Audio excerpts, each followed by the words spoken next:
This is Tommy with Elevation Every Weekend. Thank you for stopping back at the channel. In this video, I'm going to compare and contrast the Trek Procaliber 9.5 and the Canyon Exceed CF7. I will explain in detail why I have these two very similar bikes and which one is going to be sold and why for the change in direction. I can say, having owned both these bikes for an extended period of time, I've had very positive experiences with both. But before I do get into the specifics for the change in direction, I did want to take the opportunity to do a quick side-by-side comparison and cover the essential elements of both. And just so you know, I have done multiple videos and reviews on both of these bikes, all of which are linked down in the description below. So if you want to really dive deep or get more specific details on the specs of either of these bikes, definitely check those out. Okay, I'm flipping the camera around so we can look more closely at these two bikes side by side. Both of these bikes occupy the same space, not only in application, but in price point. Both are high quality carbon XC hardtail frames with a lower part spec to keep the cost more accessible at around $2,200.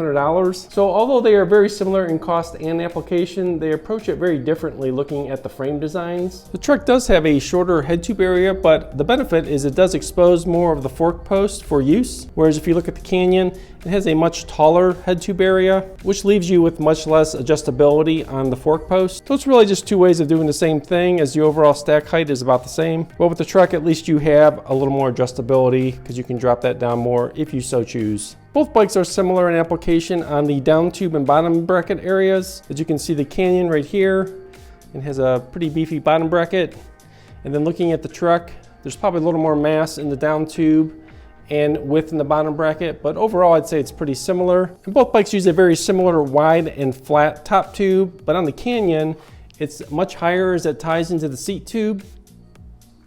And on the Trek, as you can see, it kind of slopes down more and you have more of the seat tube post exposed. We'll talk much more about this aspect shortly. One thing I did want to point out is these bikes are actually different sizes. The Canyon is a medium-sized frame, and with the Trek, I decided to go to a large. I did buy the Trek locally in Boulder, so I was able to actually see the bike and try it out before buying it, whereas the Canyon I bought in the heart of the pandemic, and due to their online-only model, I had to rely on their online size chart and look for feedback from other riders of similar size to me. And due to bike scarcity and them not lasting long, I had to kind of pull the trigger quickly. And while I do feel that the medium-sized Canyon works well for me, it does not work as well as the large Trek does. On the Canyon, the wheels, bar, stem, and seat posts are all Race Face branded, whereas on the Trek, all of those same parts are obviously Bontrager branded. And I can't really say either has the advantage over the other. They've both been totally fine. One minor thing of note is the Bontrager Covey wheels on the Trek did come actually set up tubeless, whereas the Race Face wheels on the Canyon are tubeless capable, but came with tubes, so you would have to make that conversion yourself. As far as tires go, both bikes came with quality tires. On the Canyon, it was a mixed match set of Maxxis cross-country tires, and obviously on the Trek, it is still Bontrager with their cross-country XR2 tires. The part specs on both bikes are very similar. On the Canyon, it happened to have come with mostly SRAM parts, so you have SRAM level T brakes, which are pretty solid, and on the Trek,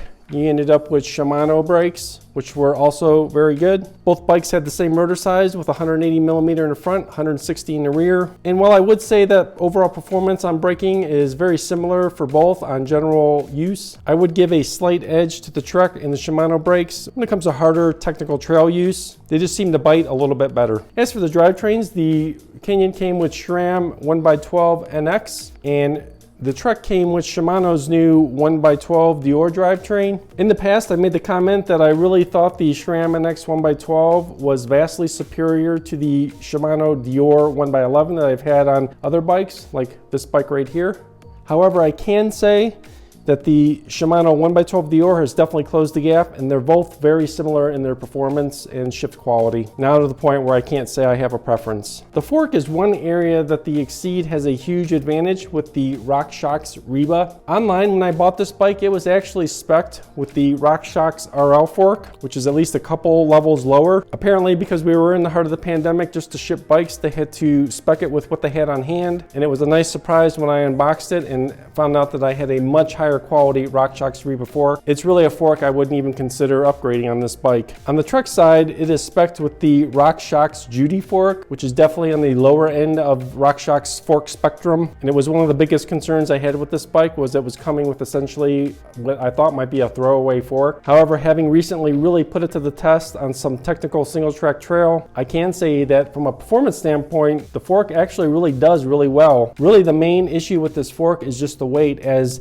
that RockShox Judy fork there is actually 1.5 pounds heavier than the Reba. So that alone is reason for upgrade in my opinion, and will probably happen at some point. But from a pure trail performance standpoint, it's actually quite respectable. And for a lot of people, they might not find the need to actually ever upgrade it. So as I said earlier, I would be coming back to the seat post area on both these bikes, as I actually find it to be the most interesting area on these bikes, and actually the pivotal difference between these two bikes. The Exceed has one of the slickest looking and cleanest seat post designs on the market. As you can see, there is no collar, so the actual clamping mechanism is actually inside the frame, and it's actually tensioned with a small set screw that is on the underside of the frame right there. The Trek also has a very intriguing design, as while it uses a more traditional collar on the top of the seat post, it has Trek's IsoSpeed design, which is designed to take some of the harshness out of the hardtail frame and promote rider comfort when seated. And I found it to work noticeably well, and I have a video coming soon with much more aggressive trail riding that it really shines in. So back to the Canyon. So while the seat post is one of the best design features of the Canyon aesthetically, it is also the source of the major issue I've had with the bike. Unfortunately, as time went on, I started to have issues with the seat post creeping down in rides. The set screw that tensions the clamp has a rating of 4 Newton meters for torque, and due to its placement inside the carbon frame, I dared not exceed that. And I have used carbon paste generously, and while it helps briefly, it ultimately still continues to move.